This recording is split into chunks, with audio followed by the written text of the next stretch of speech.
it's been pretty tough. I had my stroke February 18th, 2016. Um,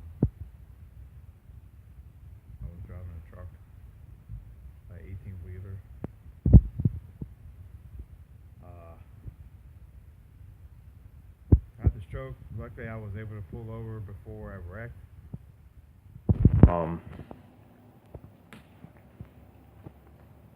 and I was able to pull over before I wrecked. Before it got real bad where I couldn't move. My left side completely went limp.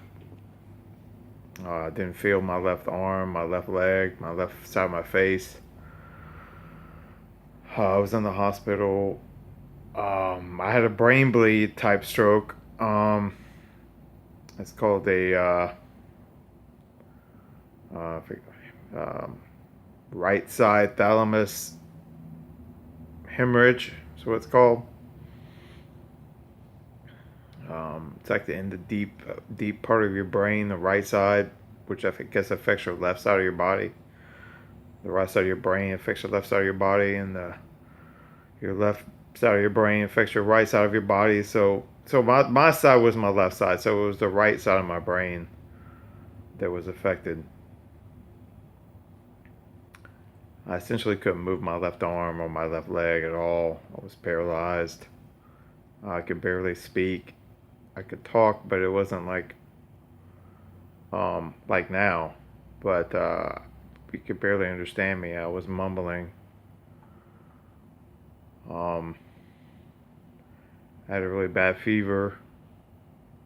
They didn't think I was gonna make it because the blood had, I had a blood vessel pop in my head. So the blood had filled in my brain, and my brain had swelled up, and it was up against my skull. And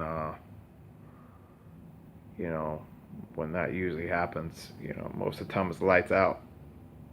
Um, you don't usually make it, but luckily I was able to get out of the truck. I was trying to call 911 and try to find out where I was at. I was on the interstate. I had just pulled off on the exit, but I couldn't remember what exit number it was. And I was trying to look, and then as I was doing that, I got out of the truck. I was walking. I knew something was wrong. I thought maybe I was having a heart attack. I couldn't tell. I just knew my arm was going numb. My face was going numb. And just didn't feel right. Something felt strange, and I fell. As soon as I fell, I knew something was going on, and I couldn't move. I was talking to the dispatcher, the 911 dispatcher. Luckily, these two guys were able to stop and ask me if I was okay, and I was like, no, something's going on. And they called 911, and then the state trooper showed up and took me to the hospital. And the ambulance got there, and then they took me to the hospital, which was pretty far out, probably like 30 minutes away or something like that. But yeah, I was in the middle of nowhere, and then they sent me after. I guess they were able to keep me stable. I got my blood pressure down because that was because of my blood pressure. The blood vessel popped in my brain. I guess put me on some medicine to keep that blood pressure down. They sent me to a rehabilitation hospital, which was no fun. Every day I was doing physical therapy, occupational therapy, 2 or 3 times a day, speech therapy. Uh, it was hell. It was tough. It was probably, well, there's no doubt, it was the toughest thing I ever had to go through. Once you lose control of your body, it's hard to try to do it again. I lost complete range, complete movement in my left arm and my leg, and they're asking me to get up and walk and you use your arm, and you're like, what?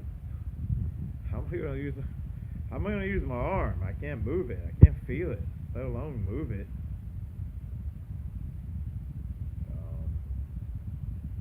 difficult. It's very difficult. Man, I stayed there a month, every day, waking me up at 8 a.m., making me go take a shower, um, take me to go do physical therapy. Then I would do occupational therapy and then speech therapy, and then